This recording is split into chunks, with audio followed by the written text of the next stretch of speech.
우리는 이 땅에 매여이 살아요. 죄에 매여 살고, 또 사망의 권세에 매여 살고, 두려움에 매여 살고, 아마 오늘도 이렇게 예배당에 들어오면서 이렇게 한숨을 내쉬며 오신 분도 있을 거예요. 우리를 굉장히 억누르는 게 있어요. 살다 보면 뭔가에 억눌려 있어요. 마음이 무거워요. 짓눌려 사는 게 인생이에요. 그런데 주님께서 이 성탄절에 오셔서 무슨 일을 하냐면 그렇게 억눌려 있는 우리들에게 자유를 주시겠다고 오신 거예요. 이사야 40편의 말씀은 어떤 말씀이냐면 우리가 잘 아는 대로 이스라엘 백성이 망했잖아요. 유다가 망했습니다. 그리고 바벨론이 그들을 포로로 끌려갔습니다. 포로로 끌려간 다음에 포로들이 그래도 언젠가 돌아갈 수 있겠지 이렇게 생각했는데, 그렇게 생각하면서 70년이 지나가면서 그들은 완전히 자포자기했어요. 이제 끝났구나. 나라도 망하고 우리를 데려갈 사람이 아무도 없구나. 우린 이렇게 살다가 죽을 수밖에 없구나. 우리는 이렇게 비천한 인생이 되었구나 하고 낙심해는 그들을 향해서 하시는 말씀입니다. 1절과 2절을 읽어보겠습니다. 시작. 너희의 하나님이 이르시되 너희는 위로하라. 내 백성을 위로하라. 너희는 예루살렘의 마음에 닿도록 말하며 그것에게 외치라. 그 노역의 때가 끝났고 그 죄악이 사함을 받았느니라. 그의 모든 죄로 말미암아 여호와의 손에서 벌을 배나 받았느니라 할지니라 하시니라. 이사야서는 두 부분으로 나눠진다고 그랬죠. 1장부터 39장까지, 그리고 40장부터 66장까지 완전히 분위기가 달라요. 1장에서 39장은 이스라엘 백성들의 죄악을 하나님이 진노하시고 하나님이 야단을 치시고 하나님이 화를 내시는 그런 모습이 39장까지 기록되어 있어요. 그래서 이사야서를 읽다 보면 앞부분은 굉장히 부담이 돼요. 읽고 싶지가 않아요. 그래서 어떤 때는 40장부터 읽을 때가 있어요. 왜냐하면 40장부터는 전혀 다른 분위기거든요. 앞에는 야단치는 하나님, 뒤에는 여전히 우리를 사랑하시는 하나님의 이야기가 나오거든요. 이스라엘 백성들이 하나님을 배반하고 거역하고 우상을 섬기고 하나님을 떠나고, 그래서 하나님이 너무 화를 내셨죠. 그래서 북방에 가마가, 끓는 가마가 기울어져서 내가 너희들 심판하겠다. 그리고 하신 대로 가마가 쏟아져서 바벨론 사람들이 와서 나라를 완전히 초토화시키고 백성들을 사로잡아가고 나라가 망해버렸습니다. 그들은 하나님이 참 두려웠습니다. 하나님이 참 무서운 하나님이구나. 하나님 앞에 감히 못 나가겠구나. 또 한쪽으로는 하나님이 이럴 수가 있나.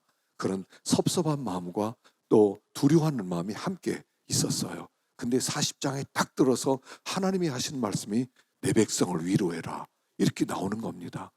그전에는 내 백성이라고 안 했어요. 근데 여기서부터 내 백성이라고 하시는 거예요. 하나님은 야단만 치는 하나님이 아니라는 겁니다.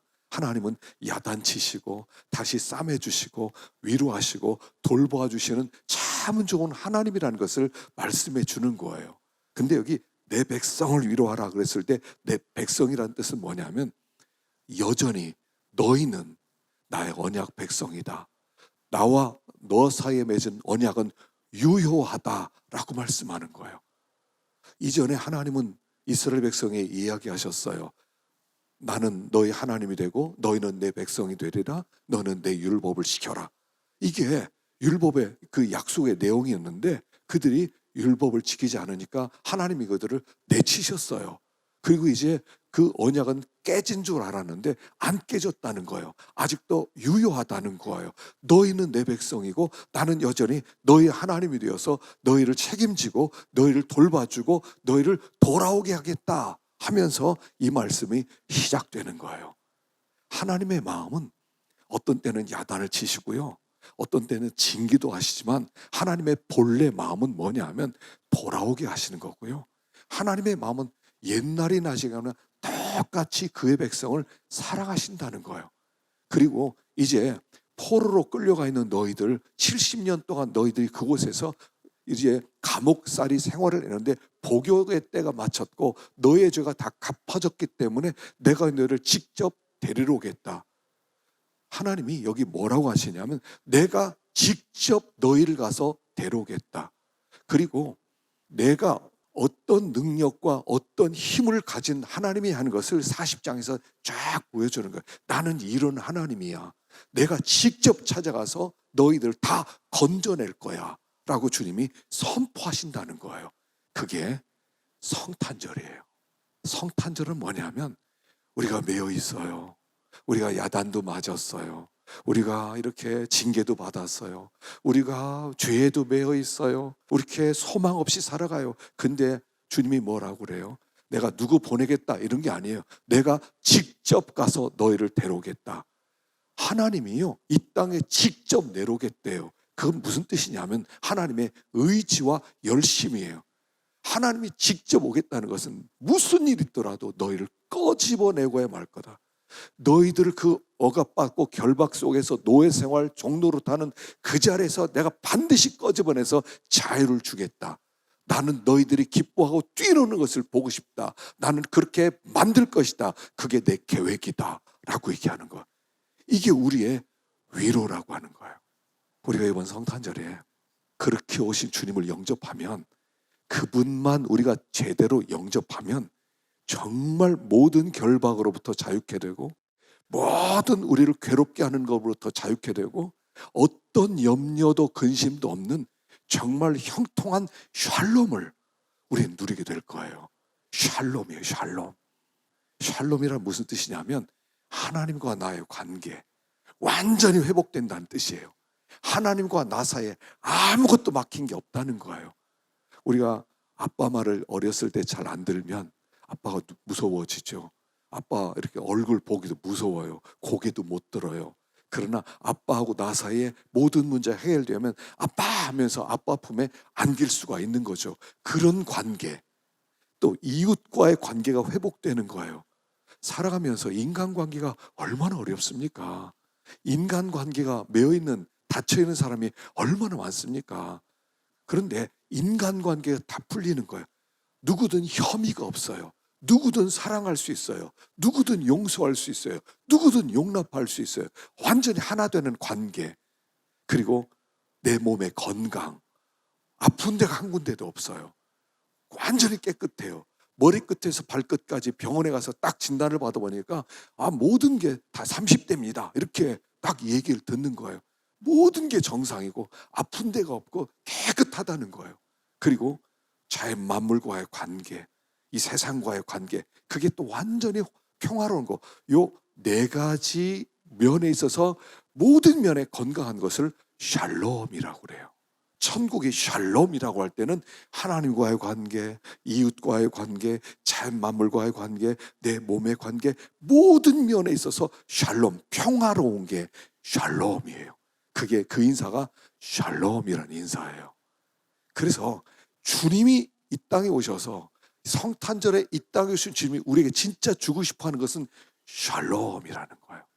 난 너희에게 샬롬을 주어서 너희들은 완전한 자유를 누리고 막히는 것이 없이 너희들 완전히 형통한 진짜 기쁨의 삶을 누리도록 하겠어 라는 의지를 가지고 이 땅에 오셨다는 거예요. 자, 그런데 중요한 게 있어요. 그게 뭐냐면 그 주님을 맞이해야 되는데 그 왕이 지금 오고 있는데 왕의 길을 가로막는 것들이 있다는 거예요.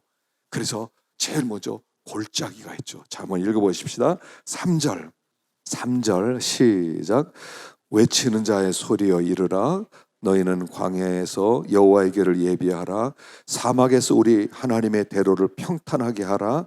골짜기마다 도두어지며 산마다 언덕마다 낮아지며 고르지 아니한 곳이 평탄하게 되며 험한 곳이 평지가 될 것이요.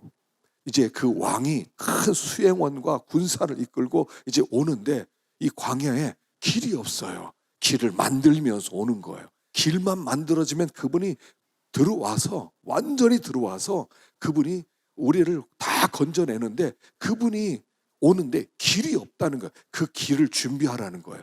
네 가지 길인데 사실 이것은 무슨 뜻이냐 하면 우리가 주님을 믿고 맞아들인다고 하지만 사실은요, 주님을 완전히 우리 마음 중심에 맞아들이지 못했어요.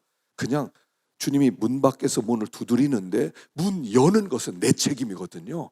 주님은 절대로 억지로 안 들어오셔요. 문을 두드리고 문 열 때 그 주님이 들어오시는데 연 만큼 들어가요. 어떤 사람은 들어오세요. 현관에 서 계세요. 뭐 이럴 수도 있고요. 들어오세요. 그냥 그 문지방 그 앞에 저기 신발은 벗지 말고 거기 서 계세요. 이럴 수도 있고요. 어떤 분은 뭐 거실까지는 들어오세요. 여러분 웬만큼 손님 오면요 다 문은 다 침실 문은 다 닫아놨잖아요. 구경도 못하게 만들어요. 근데 어떤 사람은 다 해놓고 마음대로 구경하세요. 주님을 영접하는 게 다르더라는 거예요. 어떤 사람은 현관문에, 어떤 사람은 거실에, 어떤 사람은 이렇게 침실까지 다 영접하게 만드는 완전히 영접하는 분이 있다는 거예요.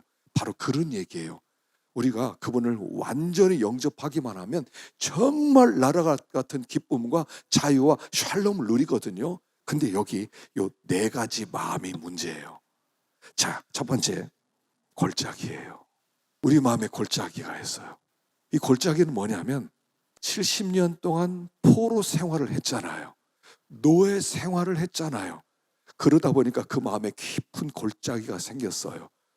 이 바벨론이라고 하는 나라의 나그네로 살아가요. 바벨론이라는 나라의 노예로 살아가요.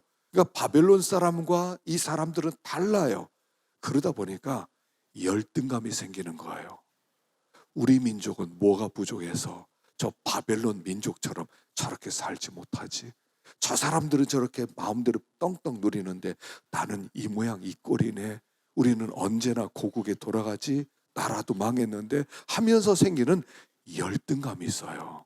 이게 골짜기예요. 이 골짜기를 메우라는 거예요. 자, 우리가 살아가면서요 열등감이 많이 생겨요. 열등감. 뭔가 나는 굉장히 부족하게 보여요. 나는 굉장히 무지하게 보여요. 나는 다른 사람에 비해서 나는 정상이 아닌 것 같아. 그래서 이 열등감 있는 사람의 몇 가지 특징이 있대요. 그 특징이 뭐냐면 제일 먼저 비교를 잘 한대요. 비교해요. 항상 다른 사람과 나를 비교하는 거예요. 저 사람은 저런 게 있네. 나 저게 없는데. 저 사람 저런 걸 너무 잘하네. 난 저런 것도 못하는데. 저런 사람은 저기도 갔다 왔네. 난 저기 못 가는데. 항상 비교한대요. 우리가 비교하는 것은 왜 그러냐면 열등감이 있어서 그렇다는 거예요. 나를 너무 의식해요. 두 번째는요. 굉장히 내가 괜찮다는 것을 드러내야 되잖아요. 열등감을 감추려면. 그래서요. 다른 사람에게 굉장히 착한 척을 한대요. 난 굉장히 착한 사람이다. 굉장히 착한 사람이다. 그러면서 굉장히 이타적이래요. 그러니까 과도한 선물을 주는 거예요. 그러므로 말미암아 인정받고 싶어하는 마음. 인정받고 싶어함. 이게 열등감에서 나온 거래요. 또 이런 사람은 과거에 매여 있대요. 그래서 현재 즐거움을 누리지 못하는 거예요. 과거를 자꾸 생각하는 거예요. 그래서 현재 있는 그대로를 누리지 못하기 때문에 과거에 매여 사에는 그런 열등감이 있다는 거예요. 그래서 이 열등감은 골짜기 같아서 주님이 오신다고 그러면 뭐 나 같은 거 나 같은 걸 사랑하겠어 나는 아무것도 아닌데 스스로 주님이 오겠다고 그러는데 골짜기를 파놓고 주님이 못 들어오게 만드는 그런 마음의 그런 병이 우리 가운데 있다는 거예요. 그래서 골짜기를 메우라는 겁니다. 이 골짜기는 어떻게 메우는 거냐면 우리 자체가 얼마나 아름다운 존재인지 하나님이 우리를 작품으로 만들었다는 의식이 생겨야 돼요. 의식. 하나님께는 내가 얼마나 소중한 존재냐면 이 세상에 하나밖에 없는 존재예요. 하나밖에 없는 존재로 하나님은 나를 만들었어요. 내가 없어지면 나 같은 존재는 세상에 없어지는 거예요. 그래서 하나님은 나 하나를 너무 귀하게 여겨요. 여러분 그 보석이 왜 비쌉니까? 희귀해서 비싸죠. 우리란 존재는 어떤 존재냐면 나란 존재는 하나예요. 이 세상에서 나같이 생긴 사람을 보려면 여기로 와야 돼요. 하나님은 나를 하나로 만들었어요. 자녀가 10명이 있는 부모가 있다고 합시다. 근데 하나가 교통사고로 세상을 떠났어요. 그래서 이 부모님이 마음이 아파요. 그럼 9명의 자식이 부모님 걱정 마세요. 우리 아직 9이나 있잖아요. 하더라도 부모는 뭐라고 해요? 걔 셋째는 너희랑 달랐어. 이렇게 말해요. 우리는 다 달라요. 그게 아름다운 거예요. 다른 게 아름다운 거예요. 하나님은 우리를 이렇게 아름답게 만들었어요. 단지 우리가 아름답다고 느끼지 못할 뿐이에요. 그렇게 믿지 않을 뿐이에요. 여러분 정말 괜찮은 분이셔요. 나는 이것도 부족하고 이것도 부족하고 이것도 없고 저것도 없고 이것도 없고 없는 것만 얘기해요. 근데 하나님은 있는 것만 봐주세요. 넌 이것도 있고 넌 이것도 있고 이것도 있고 이것도 있고. 자꾸 이런 생각을 가지셔야 돼요. 없는 것만 생각하지 마세요. 어차피 사람은 다 부족해요. 모든 걸 완전히 다 가진 사람이 어디 있어요? 어떤 가정, 하나 가정인들 우리는 아무 문제 없습니다. 그런 가정 있으시겠어요? 아무리 웃는 것 같고 모든 걸 가진 것 같은 그 가정에 들어가 보면 아픈 부분도 있고 어려운 부분도 있고 눌리는 부분도 있고 다 있는 거예요. 있는 거예요. 여러분 나는 괜찮아요. 한 번씩 선포하세요. 아침에 일어날 때마다 나는 괜찮아. 나는 멋있어. 나는 멋있어. 하나님은 나를 너무 아름답게 만들었어. 선포하세요. 골짜기를 메꿔야 돼. 왜냐하면 그 안에 주님이 들어갈 수 있어서 그래요. 난 못났어. 부족해. 난 이것도 없어. 저것도 없어. 그럼 나를 만든 주님은 뭐예요 도대체? 나를 만든 주님은 뭐예요? 야, 그럼 나는 뭐냐? 그렇게 만든 나는 뭐냐? 하나님이 그렇게 얘기하시는 거예요. 여러분 괜찮으세요? 하나님 정말 멋있게 만들었어요. 저 정말 괜찮습니다. 그렇게 할 때 주님이 우리 가운데 들어오시는 거예요. 주님을 그게 모시는 거예요. 내가 뭐 아닙니다. 난 부족합니다. 그게 잘하는 게 아니에요. 그럼 주님 자체를 영접하지 못하는 거예요.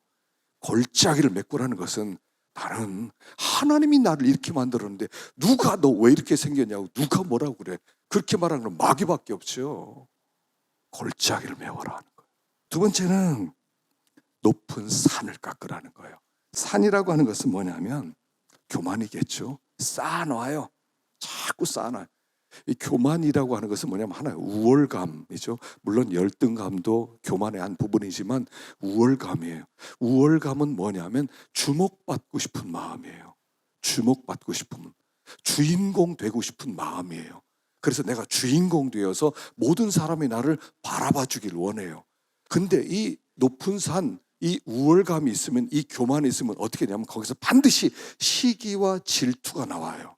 나는 이 정도인데 어떤 사람은 나보다 더 탁월한 사람이 있을 거 아니에요. 세상에 살다 보면 나보다 탁월한 사람이 얼마나 많아요. 탁월해요. 그럼 그 탁월한 사람은 어떻게 해요? 끄집어 내려야 돼요. 그 높은 사람을 어떻게든 그 사람을 끄집어 내려야 돼. 그래야 내 위치가 지켜지는 거예요. 그래서 우월감이 있거나 교만한 사람은 어떻게 되냐면 다른 사람을 자꾸 끄집어 내리는 거예요. 그래야 내 존재 가치가 생기는 거거든요. 우리나라 그 임진왜란이 일어났죠. 그리고 나서 임진왜란 끝난 다음에 이제 징비록이라는 책을 그 유성룡이 썼습니다. 유성룡이 쓰면서 다시는 이걸 교훈으로 삼아서 경계로 삼아서 다시는 이런 전쟁이 있으면 안 되겠다. 그렇게 해서 쓴 책이 징비록이에요. 제가 이제 많이는 읽지 않고 앞부분은 쭉쭉 읽어봤는데 참 재미있게 기록되어 있어요. 근데 선조 임금이 일본에 그 사실을 보냅니다. 일본 사정을 좀 보고하라. 이 도요토미 히데요시가 어떤 사람이 좀 보고하라. 그래서 그를 보내게 됩니다. 정부사로 황윤기를, 그 다음에 부사로 김성일 두 사람을 보내죠. 그리고 나서 보고를 할 때 이렇게 보고합니다. 황윤기가 아주 급하게, 굉장히 다급하게 곧 전쟁이 터질 것 같습니다. 반드시 전쟁이 일어납니다. 대비해야 됩니다. 그런데 이 김성일은 아닙니다. 전쟁 아니랍니다. 그 사람은 전쟁 일으킬 사람이 아닙니다. 전혀 상반된 보고를 하죠. 나중에 유성룡이 김성일과 같은 파였거든요. 저녁에 가서 물어봅니다. 자네 정말 전쟁 안 일어나겠습니까? 그러니까 뭐라고 대답했냐면 낸들 알겠습니까? 앞에 무슨 일이 일어날지 모를지 난 잘 모르겠습니다. 그런데 저 사람이 하도 전쟁이 일어난다고 그러니까 내가 사람들 편안하게 만들어주기 위해서 안 일어난다고 했습니다. 사실은 저도 모릅니다. 이렇게 대답했어요. 같은 편이 아니거든요. 그 당시엔 붕당 정치가 시작돼서 동인과 서인이 있었거든요. 그러니까 서로 다르니까 저 사람 맞습니다. 그럼 나는 뭐가 되는 거야? 그러니까 보고를 다르게 하는 거예요. 그리고 나서 얼마 뒤에 외란 전쟁이 터지게 되는 거죠. 나중에 이제 이 부사 김성일은 전쟁터에 나가서 굉장히 열심히 싸우다가 거기서 죽게 되죠. 그런데도요, 사람 마음 가운데는 이 높은 산에 있으면요, 다른 사람을 끄집어 내려야 돼요. 그래야 내 자리가 지켜지는 거예요. 그러면 이 높은 산은 어떻게 깎아내려야 돼요? 높은 산은 그러면 겸손해지면 돼요. 근데 사람은 겸손 DNA가 없어요. 여러분 이거 아셔요? 인간은 태생적으로 겸손한 것을 싫어해요. 겸손한 척 할 뿐이에요. 겸손 DNA가 없어요. 이게 사람이에요. 우리 겸손합시다. 자식부터 자 아무것도 아닙니다. 합시다. 이게 안 돼요. 말은 그렇게 할 수 있어요. 그러나 이게 안 돼요. 왜냐면 우리 안에는 그 DNA가 없어요. 그럼 어떻게 해야 돼요? 하나예요. 섬겨야 돼요. 섬기는 것부터 하는 거예요. 섬긴다는 것은 뭐냐면 내가요, 어떤 사람을 내가 여러분 어제도 많은 분들이 섬겨주셨어요. 섬기는 게 참 좋은 거예요. 섬기는 건 뭐냐면 다른 사람을 편안하게 만들어주는 행위예요. 편안하게 만들어주세요. 저 사람이 목이 마르겠다. 물 마시고 싶죠? 물 갖다 주는 거예요. 그 얘기는 무슨 뜻이냐면 이 사람을 귀하게 여겨주는 거예요. 그 사람을 귀하게 여기면서 난 자연스럽게 내려갈 수가 있는 거예요. 섬김은 겸손해지는 유일한 방법이에요. 섬김은. 그래서 자꾸 그러니까 교만이라고 하는 것은 나에게 집중됐는데 섬김이라는 그에게 집중해 주는 거예요. 마음을. 저 사람이 마음이 어떨까? 이 사람이 마음이 어떨까? 저 사람이 무엇을 원할까? 다른 사람을 자꾸 생각하는 거예요. 그 사람을 편하게 만들어 주는 거예요. 그래서 그 사람을 편하게 만들어줄 때 그 사람은 자연스럽게 올라가고 나는 그 밑으로 내려가는 거예요. 이게 겸손해지는 유일한 방법이에요. 섬기십시오.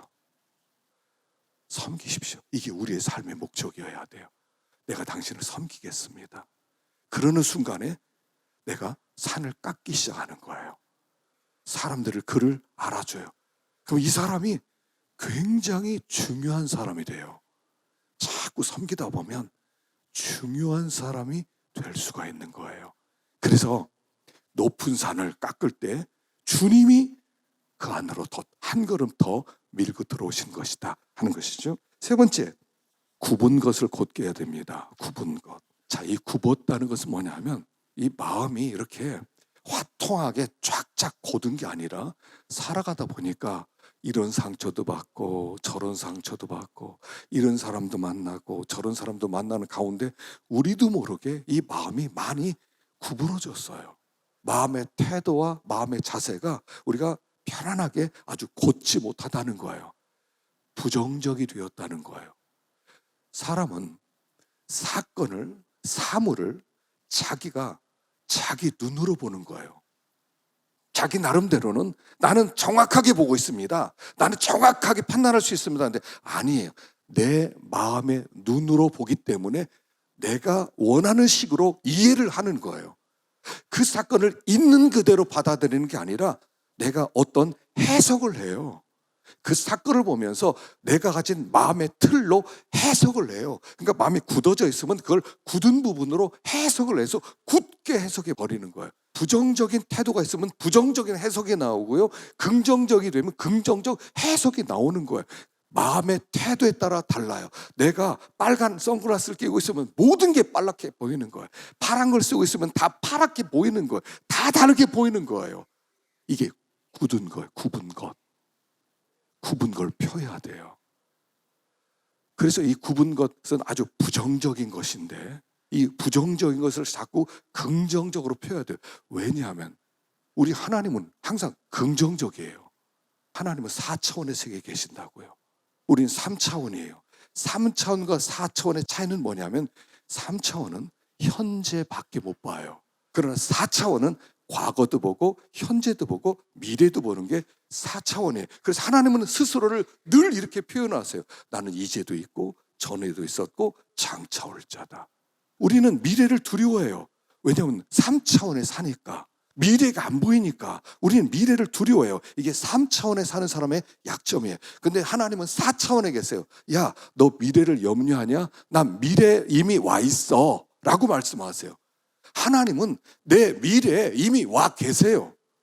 나는 지금 여기에 지금 현재로만 살고 있는데 미래 어떻게 되지? 10년 뒤에 어떻게 되지? 그런데 하나님이 야 10년 뒤에 나 거기 있다. 난 너희와 함께하고 있어 라고 말하시는 거예요. 그러니까 하나님은 우리를 항상 볼 때 어떻게 봐요? 긍정적으로 보세요. 우리는 내일을 모르니까 막 불안해요. 막 불안해서 막 준비를 해야 돼요. 막 염려를 해야 돼요. 근데 하나님은 야, 나 미래에 있어. 그게 여호와 일의 하나님이에요. 내가 걱정하는 그 시점에 주님은 거기에서 이미 모든 걸 준비하고 계시다는 거예요. 그런 삶을 믿음의 삶이라고 하는 거예요. 믿음의 삶이란 미래가 안 보이지만 미래를 보는 것처럼 그렇게 살아가는 걸 믿음의 삶이라고 하는 거예요. 하나님은 4차원에서 나를 기다리고 계셔요. 하나님은 다 펼쳐놓고 4차원에서 나를 평가하시니까 우리는 된다 안 된다 막 부정적일 수 있지만 믿음을 가지면 긍정성이에요. 하나님이 통치하신다. 하나님이 다스리신다. 하나님이 함께 하신다. 이걸 펴야 돼요. 우리 미래가 안 보여요. 그래 부정적이 될 수밖에 없어요.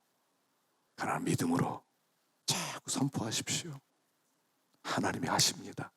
하나님이 하십니다. 하나님이 하십니다. 하나님이 하십니다. 하나님이 하십니다. 그래야 구분계 조금 펴져요. 그래야 모든 것을 정상으로 볼 수가 있죠. 마지막으로는 여기 험한 길을 평탄케 하는 겁니다. 험한 길. 이 험한 길은 그 당시에는요, 비가 오고 막 홍수가 나고 그러면 가던 길이 다 없어지죠. 막 구멍이 나고 산사태가 나고 그 막 산 흙더미가 나오고 바위 같은 게 있고 뭐 돌멩이 같은 게 있고 그래서 길이 없어지는 거예요. 이게 험한 길이 되는 거예요. 울퉁불퉁해지는 거죠. 우리가 살아가면서요, 마음이 험해졌어요. 거칠어졌어요. 인정사정 없어요. 아주 성미가 고약해졌어요. 아주 급해졌어요. 아주 어떤 사람을 대해 절대 좋은 말이 안 나가요. 우리 마음이 험해져서 그래요. 거칠어져서 그래요. 살다 보니까 그렇게 돼서 그래요. 어떤 사람을 대할 때. 그러다 보니까 이 사람은 좋은 관계를 못 맺어요. 사람들 좋은 관계를 맺어가야 되는데 관계가 없어요. 관계가 다 막혔어요. 고약한 성격이 됐어요. 이런 마음으로 주님을 영접하기 어렵다는 거예요. 그래서 이런 마음은 어떻게 고치냐면 하나밖에 없어요.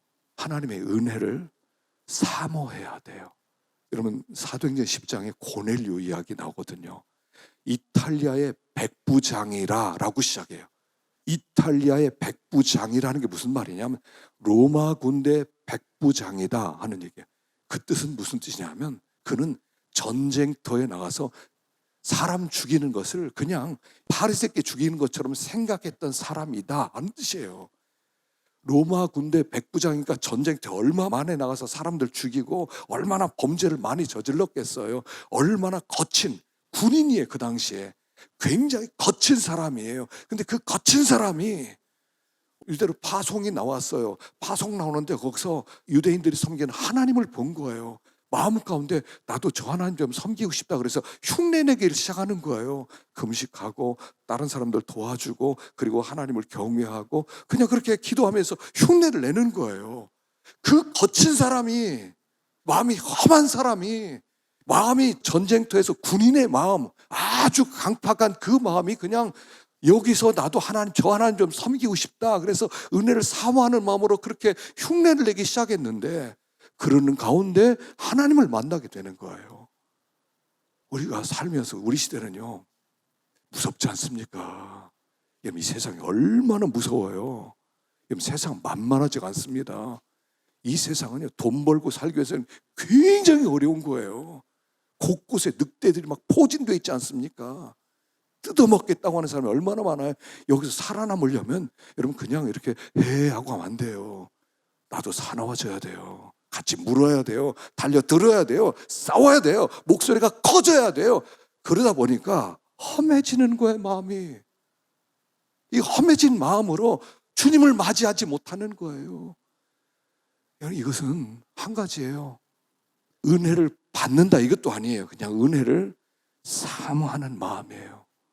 하나님, 저에게 은혜를 좀 베풀어 주세요. 이 마음 가지는 거예요. 하나님, 저 좀 보살펴 주세요. 하나님, 저도 넘어가지 마세요. 저도 좀 기억해 주세요. 저에게도 좀 찾아와 주세요. 그냥 그 마음을 품는 거예요. 우리도 모르는 사이에 이 험한 마음이 이렇게 평탄해질 수 있어요. 우리 주님이 그렇게 만들어주지 않으면 이 성미 급하고 마음 가운데 아주 꼬장꼬장하고 그리고 아주 험악하고 말을 함부로 하는 이런 내가 어떻게 고쳐지겠어요? 내가 내 마음을 어떻게 고치겠습니까? 잠깐 고쳐진 것 같지만 다시 원위치 되지 않아요. 주님이 우리 가운데 오시고 싶어 하세요. 완전히 우리 마음을 차지해서 우리가 지금 믿는다고 하면서 얼마나 누리지 못하는 축복이 많아요. 얼마나 눌리고 살아요. 계속 눌려요. 계속 눌려. 눈만 뜨면 눌려요. 걱정, 근심, 염려, 두려움이 계속 우리를 눌러요. 거기에 얼마나 스트레스를 많이 받으면서 살아가고 있습니까? 그러나 주님이 이렇게 바벨론의 노예 생활하는 우리에게 내가 너에게 자유를 주리라. 내가 직접 찾아가겠다. 너희를 정말로 기쁨을 주겠다. 너에게 정말 자유를 주고 싶다. 너희들이 너무 좋아서 날뛰는 것을 보고 싶다. 그리고 그분이 직접 오셨다는 얘기예요. 그분이 우리 안에 완전히 오기만 하면 우린 이것을 누릴 수 있는데 이걸 누리지 못해요. 주님이 우리에게 오신 이유는 그 자유를 주겠다는 거예요. 근데 왜 우리는 그 주님을 영접하지 못하고 한숨만 이렇게 누가 공급해줘도 감사할 수 있는, 기뻐할 수 있는 이런 기쁨은 왜 우리는 누리지 못하느냐는 거죠. 우리 주님은 친히 오셔서 의지를 가져 나는 너희를 건져내리라. 그리고 그걸 말해주는 사람을 좋은 소식 전하는 사람이다 라고 얘기해 주는 거예요. 다시 한번 우리가 가진 것, 주신 것, 함께 하시는 하나님, 반드시 건져내시겠다고 약속하신 그분 때문에 여러분 모든 결박과 억눌림에서 자유할 수 있는 우리가 되기를 축원합니다. 기도하겠습니다.